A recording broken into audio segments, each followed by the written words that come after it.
student.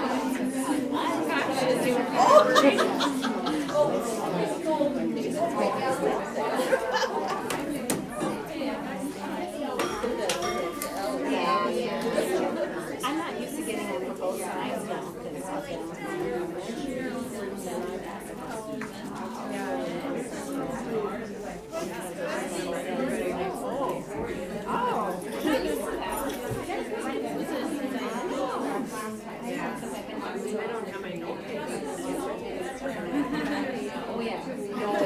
All right, I think we'll get started. I have a feeling a few people will be coming in a little bit.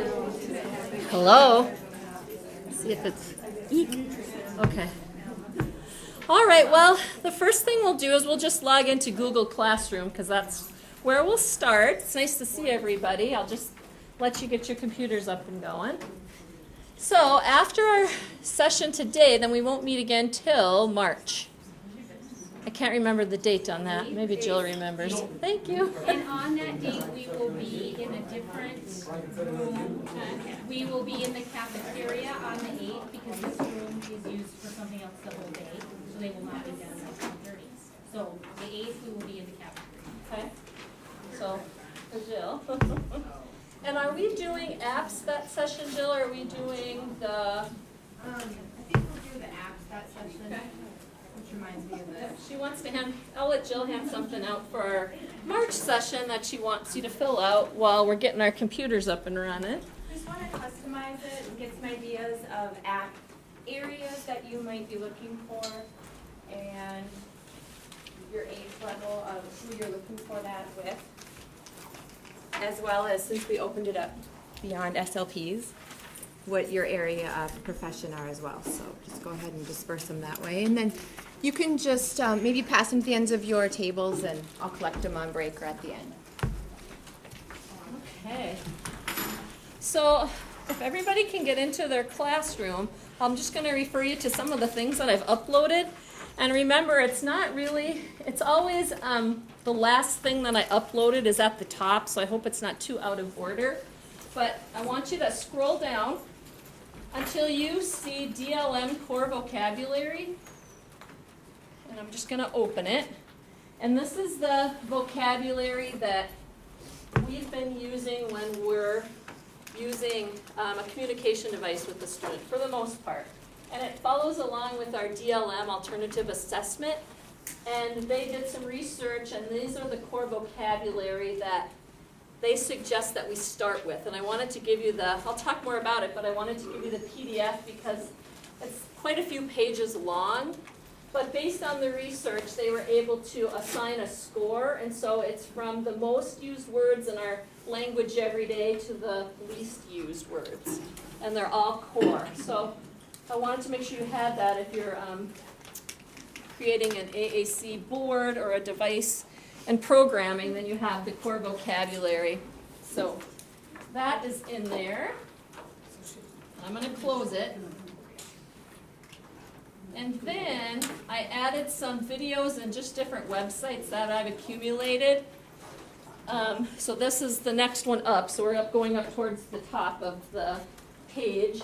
And I won't open it, but it's just additional resources, and that's what's in here. We won't use that today, but I might add to it every now and then. So if you want to look for some additional resources, I apologize, I have to keep popping over here to...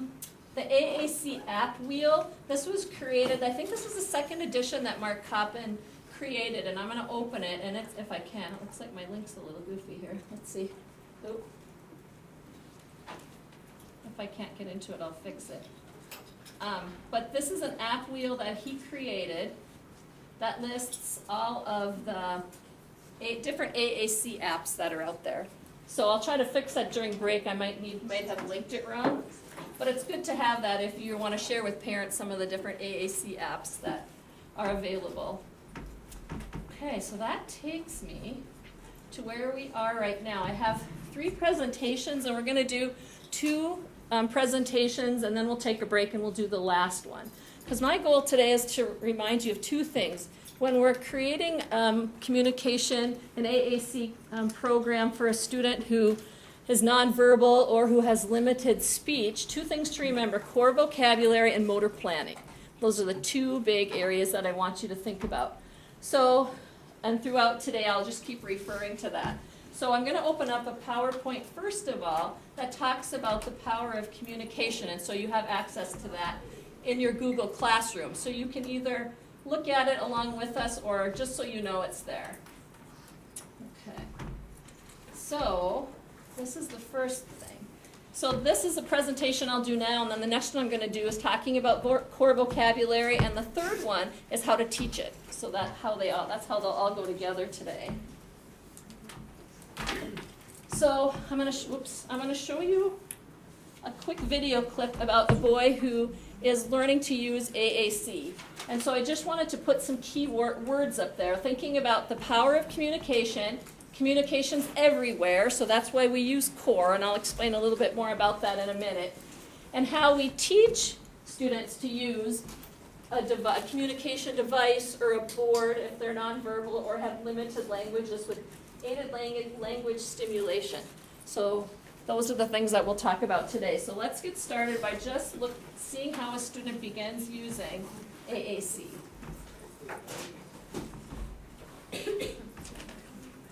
Drink. There you go. Great. You wanted your drink. Yay.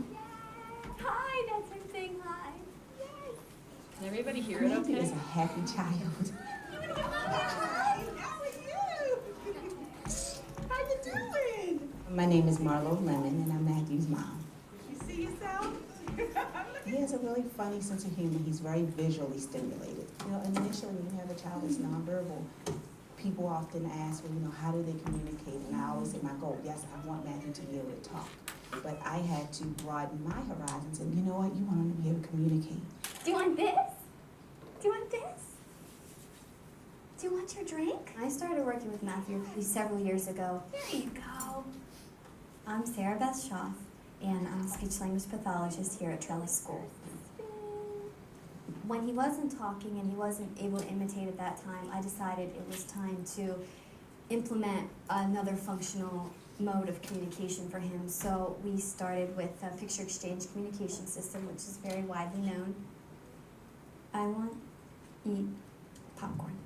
That was probably the first time in his life he had functional communication across a variety of contexts that really worked for him. He was doing really well with PECS, and as a result, that's why we asked for, could we possibly, you know, use an assistive technology device to help him with communication. Cookie.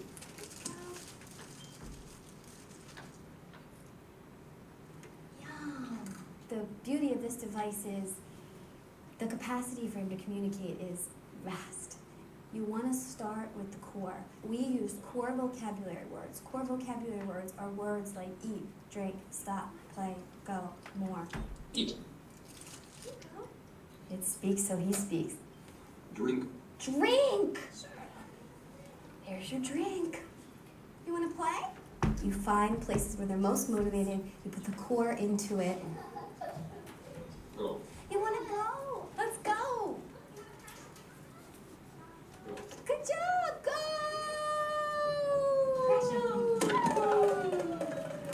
Hey, my turn. Can I have a sip? Today he was doing well with the word turn. Turn. It wasn't taking as much prompting as it sometimes does. So then I wanted to increase the difficulty. I add words while I'm working with him. So I want to add the word my. So I just went ahead and added it. So now I have the word my, so I can do my turn. Turn. It increases the amount of hits you're going to push, and it's a little bit harder. My. Turn. My turn. Here you go. These devices on a typical day are with him all the time. Come. The speech therapist needs training on it, and then the family also needs training on it. One of the best things about this device is it's dynamic, so it's changing with us all the time. So we can work with the displays and make it fit exactly what we're trying to teach him. Cookie. Eat cookie, good job. That was really exceptional. He said eat cookie. He said the whole phrase completely independently. And that was 4 hits. So the first time today when he was eating cookies, I've never seen him eat those cookies. I could tell he loved those cookies. So in the moment, I want yum on there. Yeah, you want to say yum. Yum. Cookies are yummy. So now in this moment, we've started using 2 comments, which is something we're working with Matthew on, saying like and yum. And that's really important for him not to just be requesting using the device, but using it for a variety of communicative intents. Cookie. Cookie. And when the next time he ate cookies, he was very pleased with that. You wanted to say yum. Let me teach you. Yum starts at the top. Eyes on. I'll just Look, stop it right this there. is I yum. think you get the idea, but you might be thinking, well, I'm not working with a child that's nonverbal, but you never know. You never know when you're going to come across somebody who's nonverbal, because it can be across the lifespan. It could be a child, it could be an adult that is nonverbal, and so, it could be your neighbor, it could be your neighbor's kids, and so even if you don't work with someone right now, it's really good to know how to communicate with somebody who uses a device. So that's just an introduction to, okay, so let me keep going here. Oops, okay, one too many. So when you're thinking about the power of communication, we have to, it's an individual's understanding that communication will allow them to engage, request, and control their environment. And I think we probably all are familiar with using it to request, but it's so much more than that. And so that's what we'll talk about today, is it's not just requesting, I want cracker, but it's socially. It's how they can communicate socially, how they can ask for things that they wouldn't normally ask for. So it's beyond just picture and nouns. So we'll get to that in a little bit. Okay, so teaching the power of communication, you have to really get buy-in from everyone. So you have to think about functional communication as effective, efficient, and as socially appropriate. And communication opportunities that facilitate functional communication. So it has to be something that's relevant and that's engaging to them and the person that they're communicating with. So those are some key points to remember. Okay, so this is what we really need to do. We need to provide opportunities for them to request, it's things that are really motivated, people in their lives, activities. Make sure that they have the vocabulary to control interactions like help, more, I'll turn, my, I think you're familiar with those. And facilitate social interactions like commenting and being able to set up situations if we need to, so that we can get them to practice different social interactions in a natural way. So here's another quick video, but I want you to look at that. Communication is power, and that's really what you have to remember, because if you couldn't communicate, you have no power. That's really the basis of everything.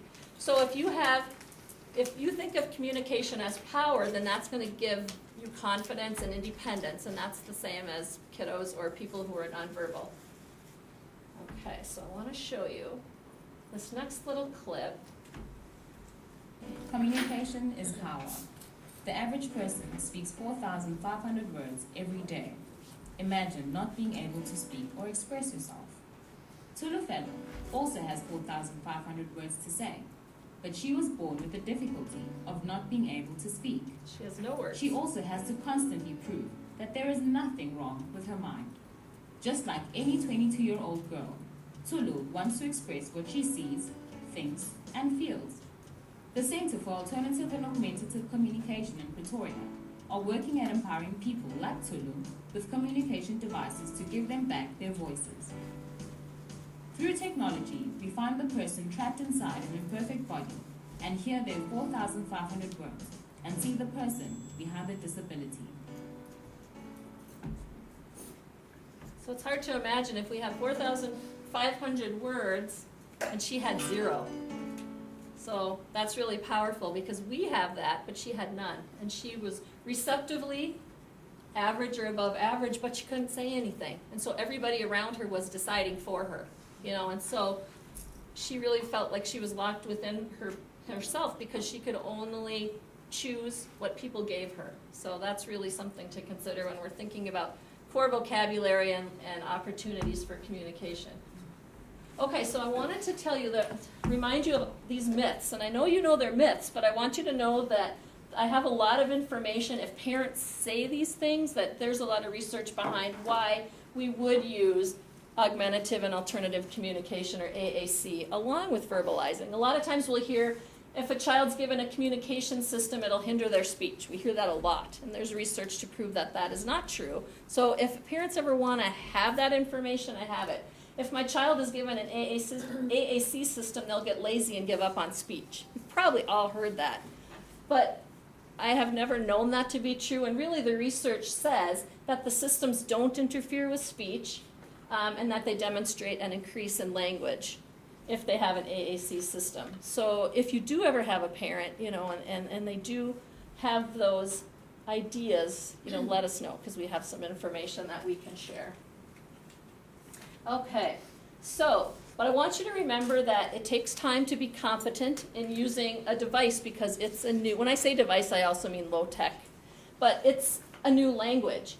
And so if you look at this statement, on the average, an 18-month-old child has been exposed to 4,380 hours of oral language at a rate of like 8 hours a day. So a child who has a communication system and receives speech-language therapy 2 times a week for 20 to 30 minutes will reach the same amount of language in 84 years. So that's why they really need more than just, they need more than just people around them talking for them. They need to be able to do it themselves. They can be exposed, but it has to go beyond that. It has to go to modeling. It has to go to choosing the appropriate vocabulary. So that's another powerful piece of information to think about. Okay, so if you went to school in the 70s or 80s, maybe even 90s, a little bit into the 90s, this is what we learned in school, the candidacy model, which means that it's a model that is one in which individuals are, maybe they're too something. Like we might have said, they're too young to learn to use core vocabulary, or AAC, they're too disabled, or they're linguistically delayed, socially withdrawn. So we always had to look for the right candidate to use AAC and core vocabulary. However, it changed probably, in the mid-90s. And so really now what we're using is the participation model, and this is what the movement has been in the last 10 years or so, is that rather than looking at prerequisites, we looked at all the research, and if a student is given the vocabulary, that they can see communication develop. They don't have to be taught the words in isolation, but you take a page and you give it to them. You give them everything. And then it's based on how we teach them and we model. And I'll get to this in a little bit. So really now the big focus is the participation model. We don't just give them a couple words, we give them 80 words. And then we use it everywhere we go with them and model along the way. And it's the content and it's the modeling that will help them learn the language. Okay, so this is the last slide of this presentation, but I just wanted to give you this information, and this just was revised recently, and let's see if it comes up here.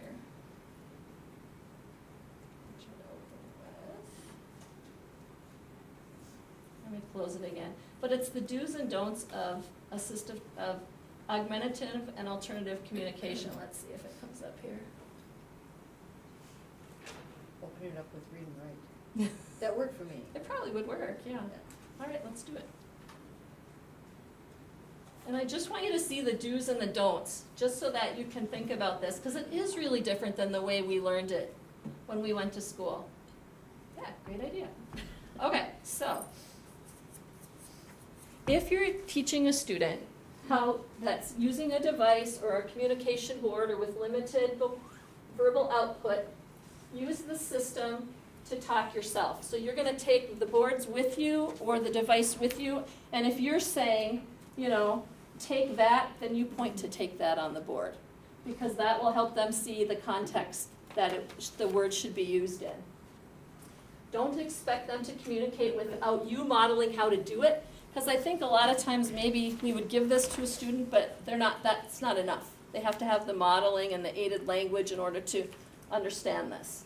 So it's somewhere between not giving them single words or a few pictures, and it's not giving them, so it's not as minimal as giving them a few pictures to learn, but it's not as maximum as giving this to them without any training. There has to be that middle ground, and I think with aided language and modeling, that's that middle ground.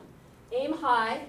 We always assume competence. Never assume that a child can't do it based on your first impressions. We have to give them more, and if it doesn't work, so you give them 80 words, and it doesn't work, then we can pull back. But always assume this rather than this. So we'll get to that in a little bit. Okay. Think about the vocabulary that you're going to put on their communication device or board, and that's where core vocabulary will come in that I'm going to talk about in a little bit.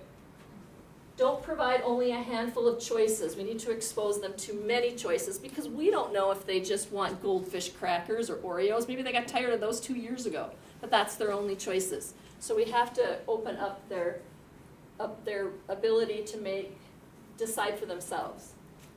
Do provide enough wait time. Sometimes it could be 20 seconds. And that's hard to wait 20 seconds for somebody to respond, but that might be what it takes. Don't do all the talking, and I know that gets to be hard sometimes. Ask open-ended questions, not just yes or no. And then don't ask them questions that they know you already know, because they're brighter than that. And sometimes we do that. And let me just flip to the bottom here.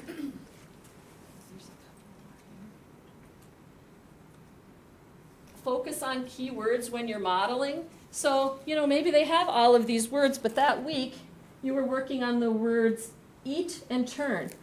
So they still have access to all of these words, but maybe that week everybody that works with them is working on 2 always, always using those 2 words and setting up the environment to use those 2 words. That would be what they mean there. Focus on keywords when modeling. Don't really worry at the beginning or right now about grammatically complete sentences. We'll get there. Especially how fast-paced communication is. They might not have time to put in is and the. It just is too fast-paced. So sometimes, it's okay to point to the gist of the information. Respect multimodal communication. So it's, just having this isn't enough. A student always needs a backup communication plan, particularly if they're using a device because, technology always goes down.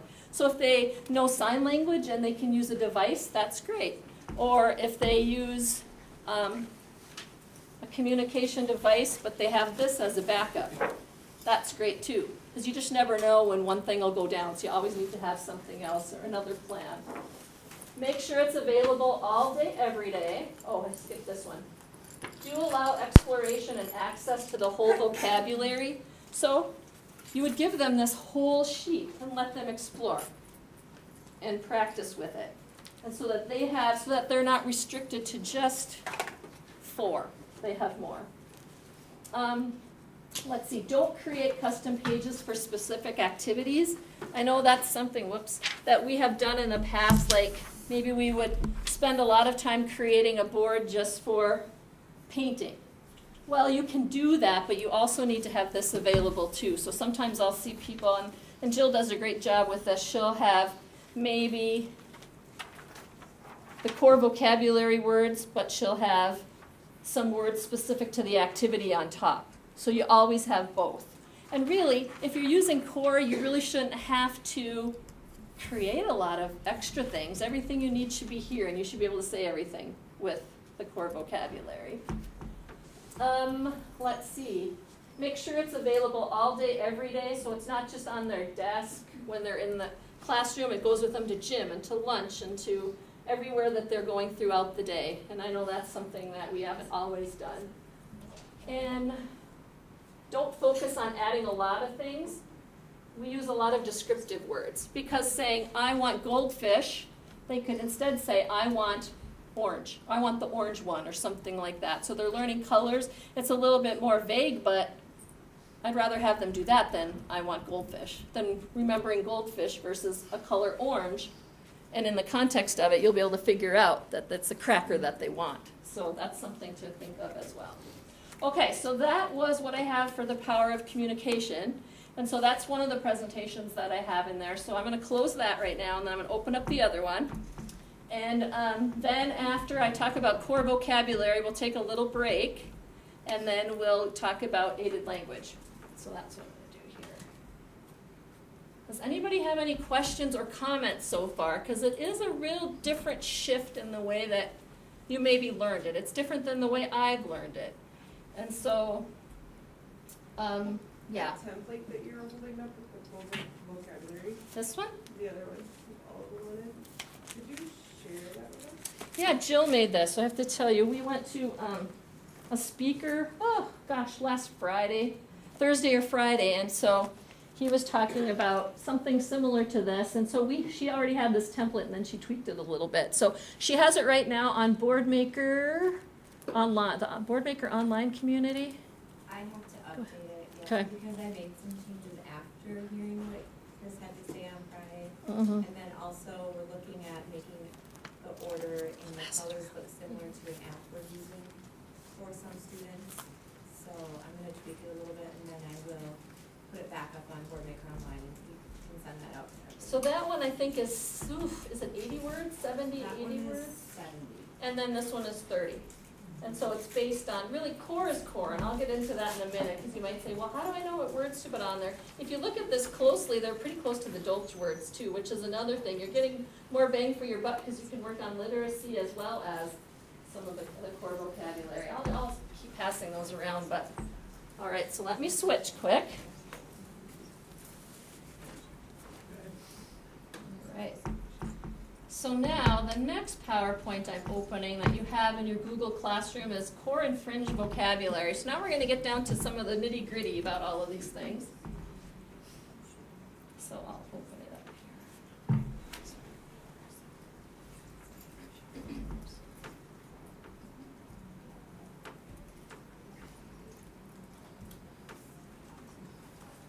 All right, so we're talking about core vocabulary. We're also going to talk about fringe, and so let me start the presentation and then I'll dig a little bit deeper into that. So first I want to show you a Language Stealers YouTube video, and you probably have, I think maybe I showed this last year when I talked a little bit about core, but I think it's still a good message to see again. The Language Stealers. What's wrong, Ted? I'll try to turn it up. Still no A, C. No reading. No writing. No talking. Not for these kids. Blah, blah, blah. Blah, blah, blah. Only teacher talking here. Only labels on things here. Only talking words here. Hi, Michael. Gladiator, oven, glove, microwave. Huh? These words are useless. What do you do? I don't know. I've tried everything I know. Core words. No. AAC, role model. No. Communication Matters DVD. No. How to find words on my talker. No. Literacy. No. No core words for you. No. Role models. No. Communication DVD. We will not learn to use your talker with you. And we don't teach literacy to over 16s. You must overcome the Language Stealers. Take the nouns down and put up core words. Learn to match speech sounds to print. Teach all of your friends. Don't leave anybody asleep in their wheelchairs. Language is Asking, telling, Directing. arguing, tattling. common choosing, not just naming things.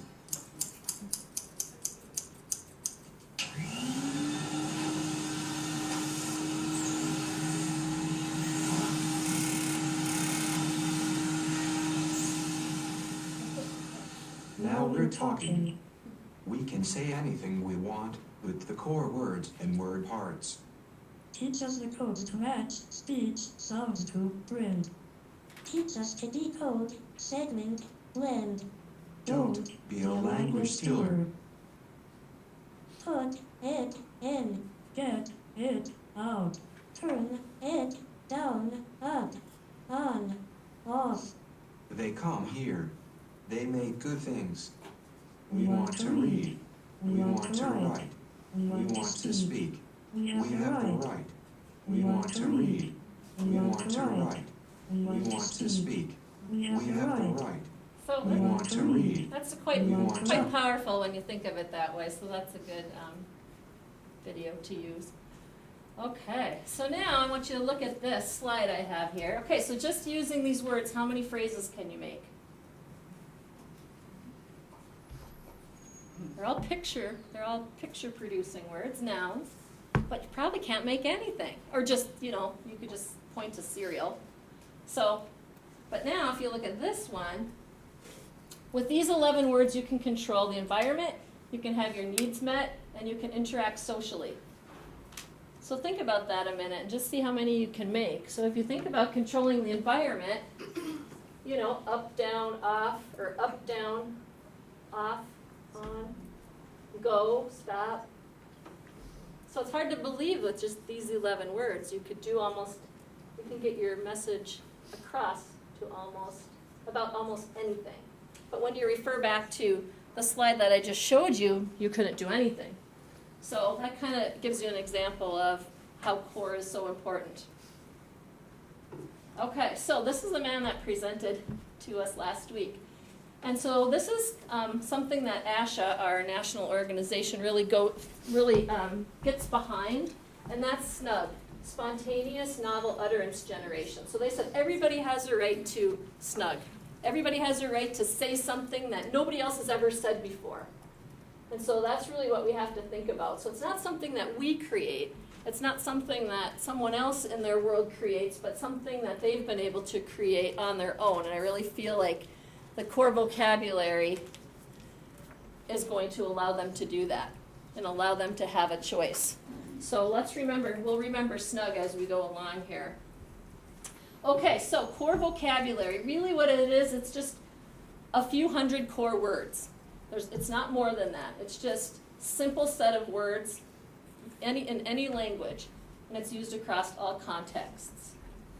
So like I was saying, a lot of it is really, if you look at it, a lot of them are really dolch words, which is wonderful because we use that with reading and literacy. So like I said, you probably get more bang for your buck because you're doing core, but it's also focusing on literacy. So I wanted to put this up so you can see, go, help, can, away, see. So a lot of those are words that we use every day when we're speaking. I wanted to also give you this slide. This is toddler vocabulary arranged by frequency. So these are 26 core words that really comprise 96% of the total words that toddlers use. So really, if you look at this, are any of them picture producers? There really isn't. And which of these words do we see on boards? Not too many of them, if you look at it. So that's something to remember. So look at 9.5%, I, no, yes, my, want, go, mine. So this is a good slide to use too if you're thinking about some of the core words that toddlers will use. So this is where we have to go. Okay, so there's also something called fringe vocabulary, and this is specific vocabulary to a person's everyday environment. It could be their favorite sports team. It could be their favorite basketball team, but it's personal. It's person to person. It's particular to each individual. And it's still okay to use fringe words, and I'll talk about that in a little bit. But I think this is what we've mostly been using, and we got to shift to using core and less fringe. Because fringe words are typically nouns, or they're specific, like evaporation or museum, words that are specific to the curriculum. But where can a student go with having evaporation on there? Not that we would do that, but it's just a point to make is that fringe is okay, but it should be a small part of a communication program or device. Core should be so much more. So there's thousands of fringe words, and I think that's why they're on devices, and there's so few core words. There's probably, like I said, 200 or 300 core words. So if you look at this, the amount of words that we have or we hear every day, there's a lot of fringe words out there, a lot of noun words. There's very few core when you think about it. But when we speak to each other, we use more core, and we use less picture-producing words. So think about it that way too, is that if we're using more core, when we interact, that's what our students should be using as well, and less fringe. So does that make sense, everybody? So that's just another slide you can use if you need to demonstrate. Okay, so how do they work together? Well, they're not the same. We know that. and they can't exist without each other, but they can exist together. And so there is a place for fringe words, and there's a place for core. So we'll talk about how those work together. So here are some examples. So there's a lot of different, core words are all the same, but the symbols used are different. So you might say, and you probably will in a little bit, how do I know what symbols to use?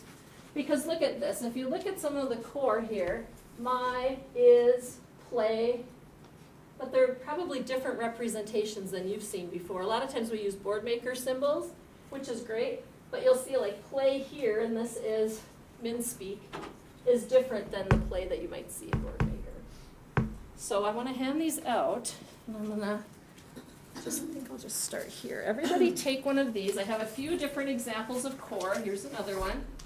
This is probably what you're most familiar with, board maker symbols.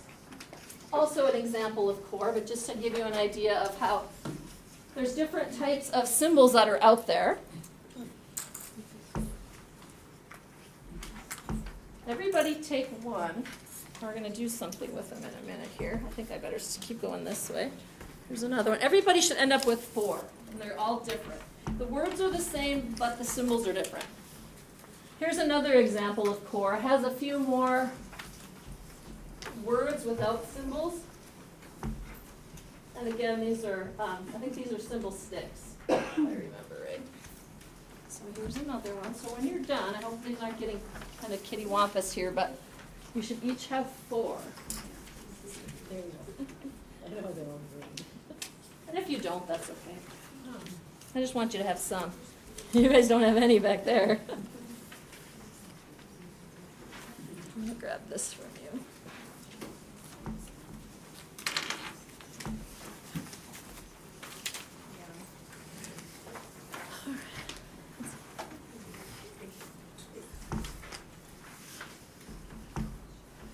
Let's see if everybody has one.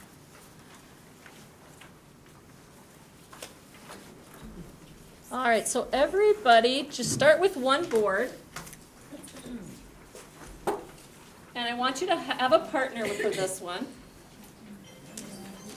So everybody have a partner and have at least one board.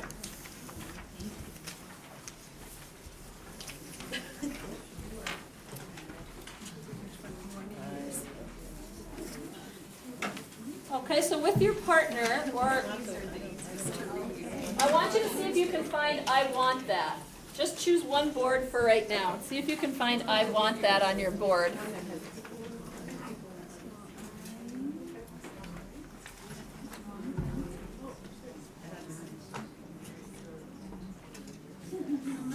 Now look at your other boards and see if you can find the same thing. You'll see that the words, like I said, are the same, but the symbols are different. So look through your boards and just see how I want that is represented.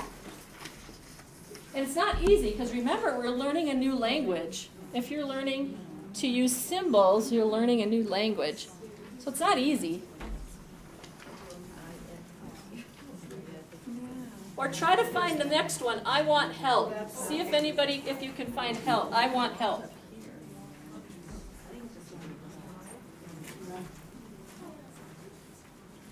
Oh yeah, you guys always.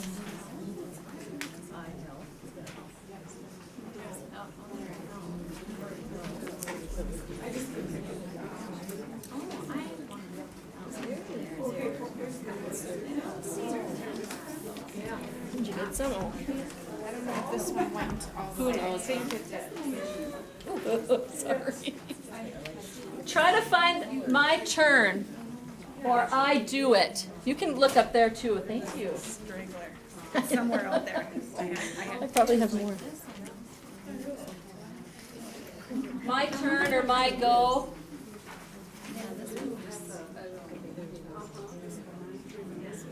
Oh, that's a.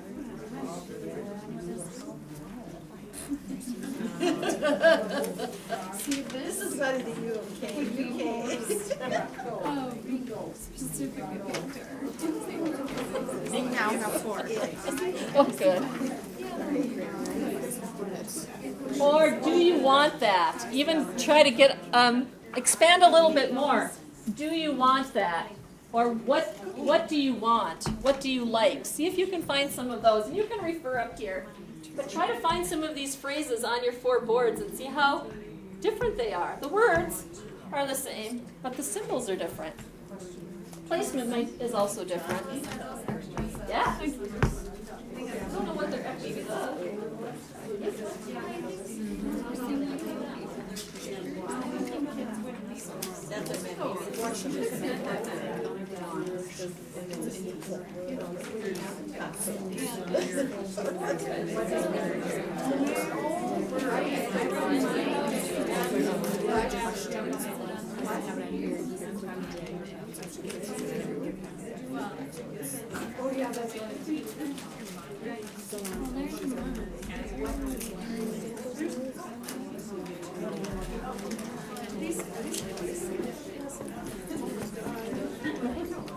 Some of them are pretty abstract.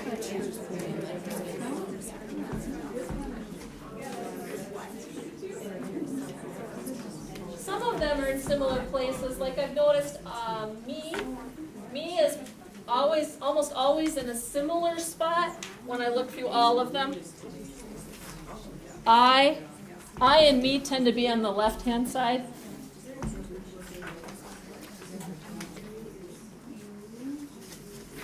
You can also see how color coding can help too. Color coding different parts of speech makes a difference too. Because look at how small these symbols are. Do you think a student is ever going to be able to quickly look at that symbol when they're creating a phrase or a sentence? Particularly when you think how fast communication goes. So a lot of times I think we used to spend a lot of time teaching the symbol, but it's really about the context.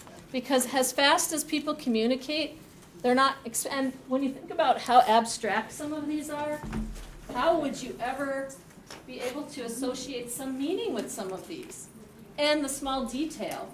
If a communication partner is waiting to communicate with them, and they're trying, don't, and get, and these are hard and they're really small a lot of times on our devices or our boards.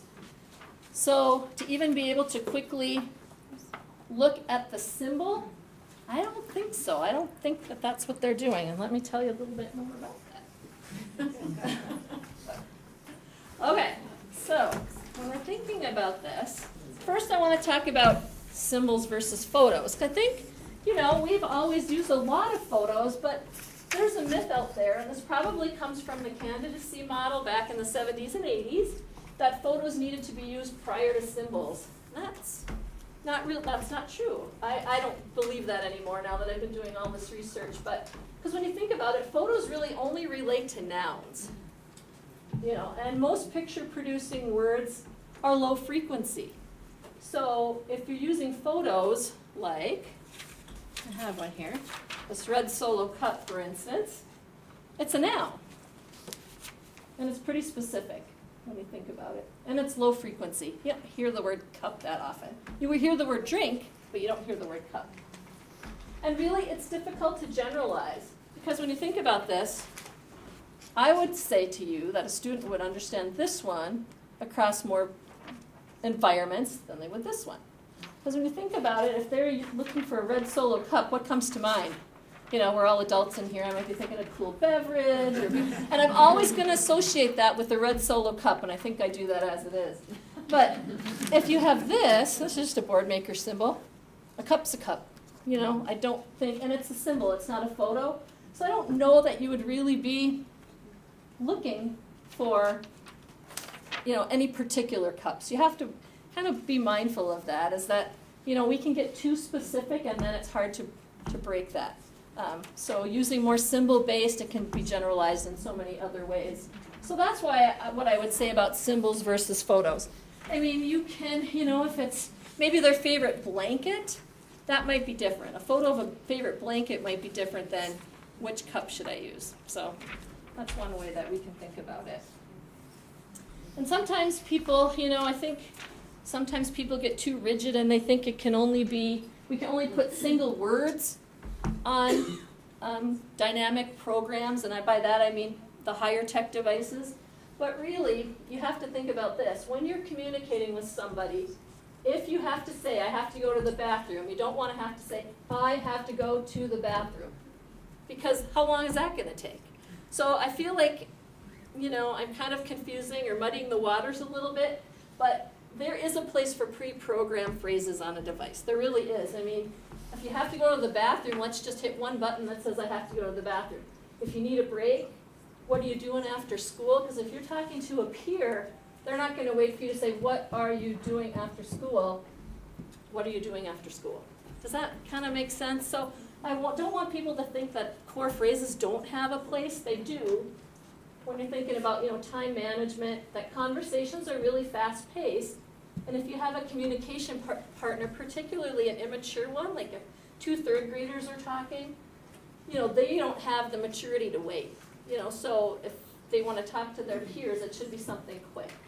So I just wanted to make sure that I pointed that out, that it's not all or nothing. There's a place for it. However, time management phrases, things like that are perfectly fine. Okay, so what are picture producers? So I thought this was kind of a powerful slide because we have picture producers and we have non-picture producers. So a toaster and a truck. You could easily draw that out and it would represent a toaster and a truck. But how about if you had the word job on a board or job on a communication device or the word that? How in the world would you ever represent something like that in a symbol that everybody can understand quickly in conversation? So really, like I said, a toaster and a truck you could draw, but it's so, the words job and that are just so abstract. There's just no way that you could represent that all of us would understand. So I want you to think about that when we're thinking about picture producers. So I would say that the majority of words in any sentence are not picture producers. So if you said, I went on a trip and saw a dinosaur, which one is a picture producer? Does anybody have an idea? Dinosaur. But think about the word on. It's not a picture producer, but look at how many times that we use it. Turn on the computer. Go on, get out of here, social comment. She arrived on time. He's on medication. So that's a word that there's no symbol for it, but it's used a lot in everyday language. So thinking about the picture producers versus the non-picture producers. Okay, so I want you to look at this. See that there aren't any words necessarily. And not that I'm down on BoardMaker, that's not it, it's just what the slide is. But look there aren't any pictures here. So words. So this is really a graphical system that's really heavy literacy based. Do any of you know what these symbols are without the words? Alice, you said that was BoardMaker, but that's Proloquo to go, right? Oh, it might be, yeah. But it doesn't, even so, like the symbols, just so, yes, this is Proloquo. So it's symbol sticks. But really, when you look at it, do you know what the words are that are missing? Here they are. So when you look at it, does this look like the word isn't? And isn't is the same as aren't. The symbols are the same. Or could and would and should, they're all the same. So just think about the heavy literacy that's required to use something like this. If you're focusing on teaching them are is an equal sign, that's really not, it's really ambiguous. It's really hard to explain that or to teach that. So, the key then is motor planning. So when we think about motor planning, because you're never going to be able to teach a kid that an equal sign is, what was it? I even forgot. Was it R? See, there you go. Think about motor planning. So when we're keyboarding, we keyboard because we have a motor plan and we know exactly where our finger is supposed to go in the D without looking, the S, the A. So it's automatic. We don't even have to think about it. Same with driving a car. You get in and go. Riding a bike, if you haven't ridden it for rode a bike for years, you can still just get on and go. Or playing a piano. So it's all something that's a motor plan in our head that we can just do without even thinking. And that's what the concept behind teaching core vocabulary. It's not the symbols, but it's the motor plan where you place things on your board, and it's the modeling that you use. So those are the two things that you need to remember. And it's a lot of repetition. So now, can you remember, I know you have keyboards in front of you though, where the U, the B, the F, and the M are on your keyboard without looking? It's hard. And this is where it is. But it's a motor plan, because you couldn't do it without, if I just ask you, you couldn't remember. But if you put your hands on the keyboard, you know where they are without looking. So that's why motor planning is such a big thing, something important to think about when you're creating a communication board or a program. Okay, so these are some ways that we can teach motor planning. You know, you can do hand-in-hand prompts, like you saw in the video. I'll talk a little bit more about this after the break, but using the device when you're speaking, so pressing the symbols, aided language stimulation, and pointing to the icons. Those are just some ways that you can create the motor plan for the student. Because that's what they're going to need if they're going to remember where all of the words are on a 70-page board. Okay, so the key to building a motor plan is there has to be meaningful repetition. So that's the aided language or the modeling, doing it over and over and over. Oh, yeah, here we go. Over and over and over. And it takes a while to create a motor plan. But how long did it take us to create a motor plan for keyboarding? A while. And still sometimes I make a mistake for driving, for riding your bike. But once the plan is in there, it doesn't leave. And that's what's so important about, if you stick with having I in the upper left-hand corner, it has to stay there. Because that's the motor plan. Because they're not going to take the time to probably look at, oh, does this say I and me and what's that guy doing? It's going to be motor plan. I want drink. I want work. I want mine. So it's all the motor plan, if that makes sense. Okay, so, oh, there's our speaker. He even says guitar playing is motor planning, which I guess so. I never thought about it because I don't play guitar, but. All right, so it's one motor plan for each phrase or each message. So remember that. But if you mess with the motor plans, then we screw everything up, and I think that happens a lot.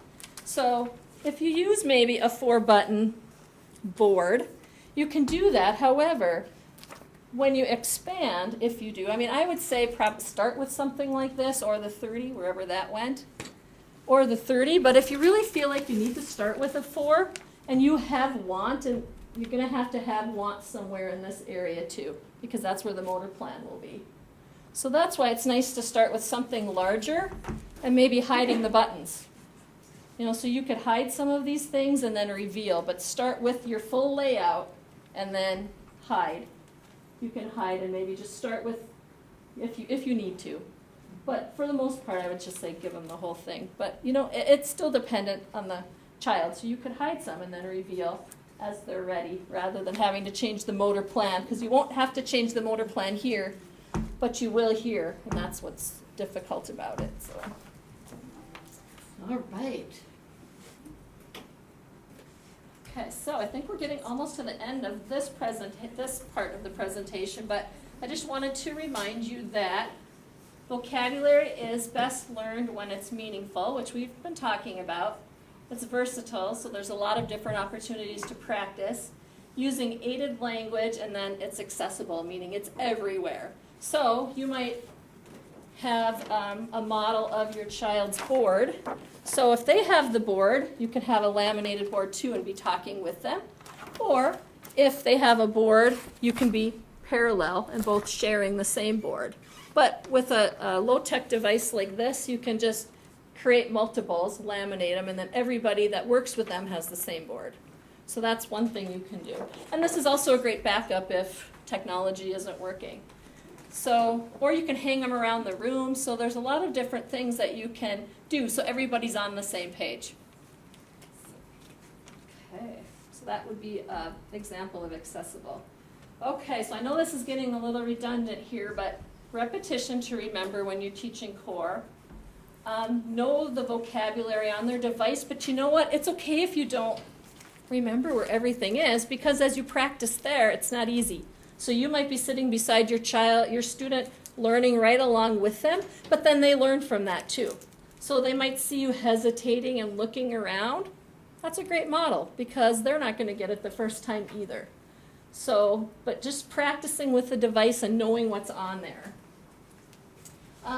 Being flexible in the words that you use. It might not be the exact words. So my turn can mean a lot of things. And sometimes I think we get too rigid and we want them to say my turn, but it could mean, my turn can mean I go, it could mean I do it, it could mean I play, so it could mean multiple things when you're looking at core vocabulary. Not to get hung up on grammar, especially as fast-paced as language can be.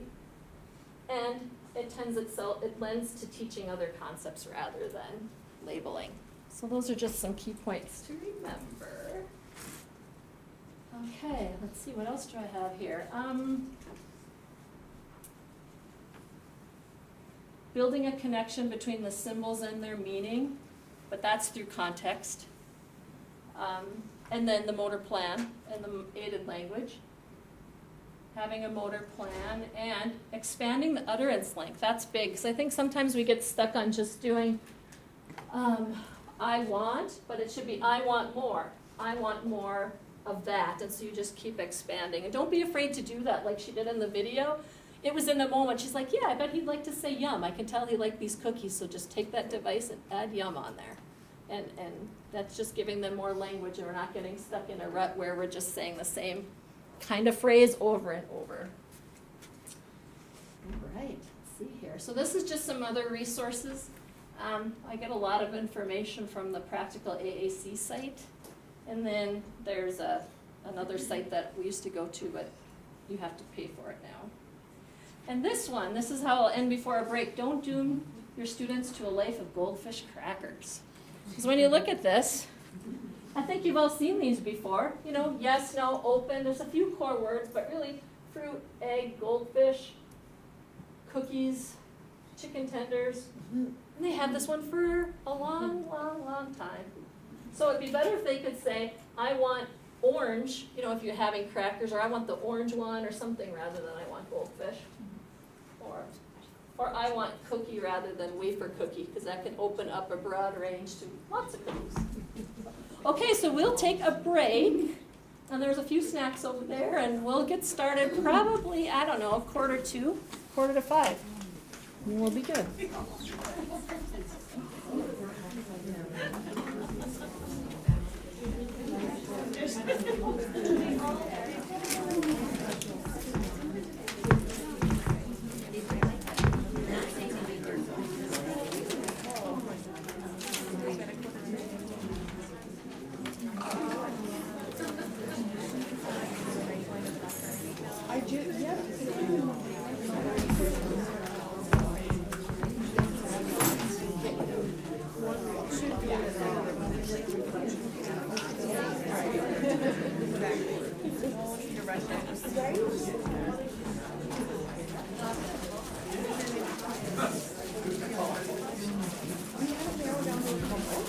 Oh, right.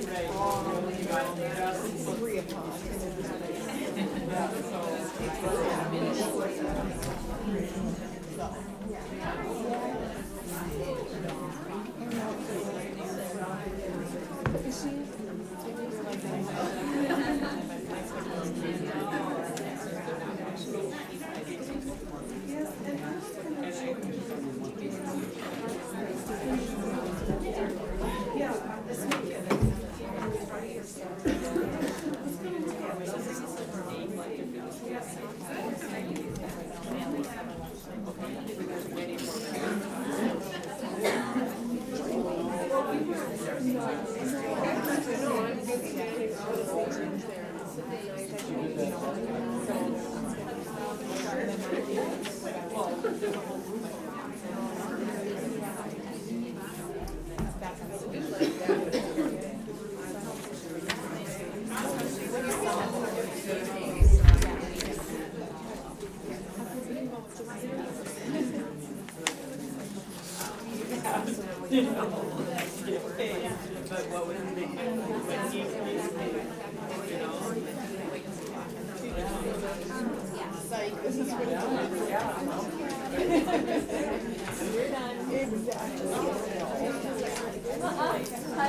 Yes, we'll be here before you know it.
How's it going? Are you surviving? I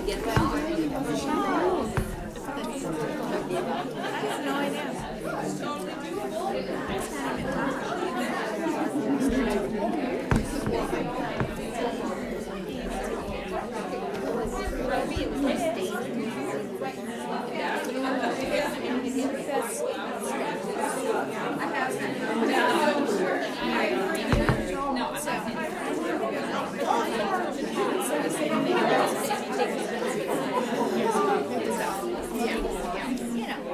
It's everywhere. Just trying to figure out, and then I overanalyze my I asked.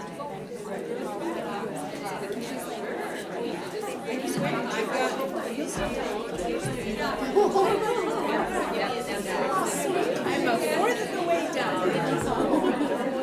Still, I'm getting there. I know. Yeah. How are you feeling?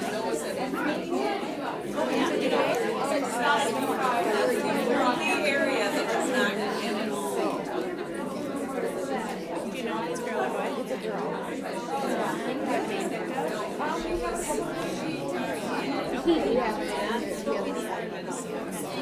That's exciting. Who's your son? I can't be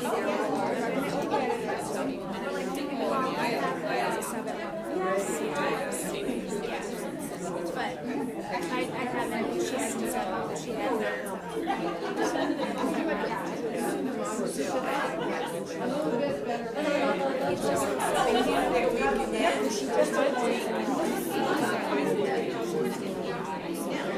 and then Kim Carlson, she's doing wherever on Monday, Tuesday, Wednesday, something like that.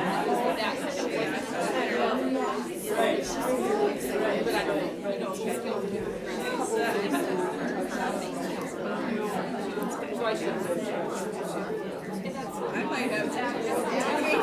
I'm tired. And you don't have gatherings.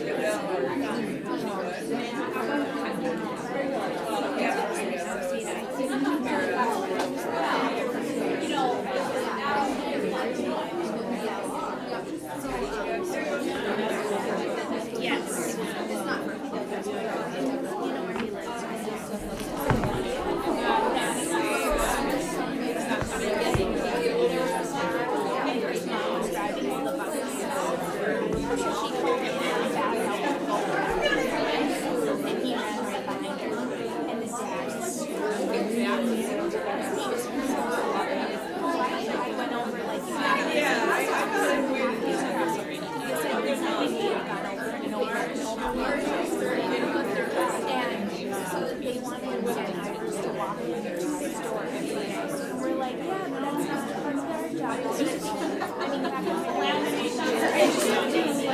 Yeah, like I was wondering, you know. Oh, yeah. So it was like an ongoing thing, but yeah, this is, yeah. And I have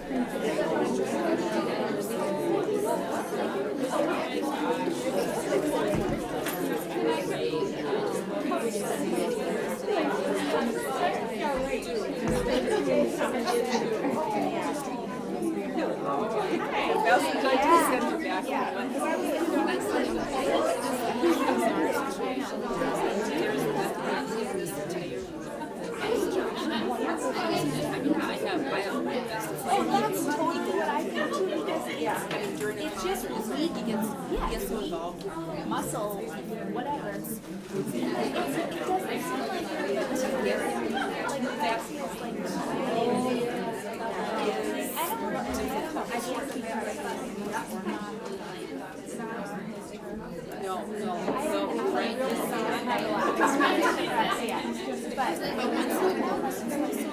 I mean, he's just is more present. But it's kind of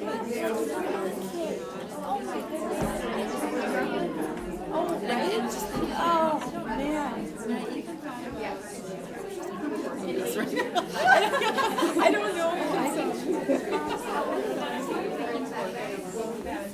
Let me come. I was thinking, is possible written social? I tried to tell them that we could create just to kind of. I think I was. It's just every other day. Okay. And that's not breakfast. It's a lot of strength. And if they don't, it's almost impossible.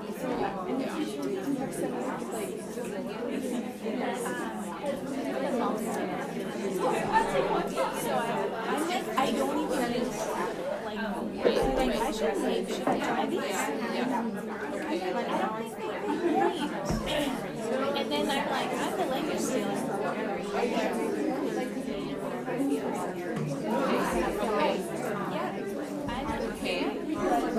So I have lots of kids.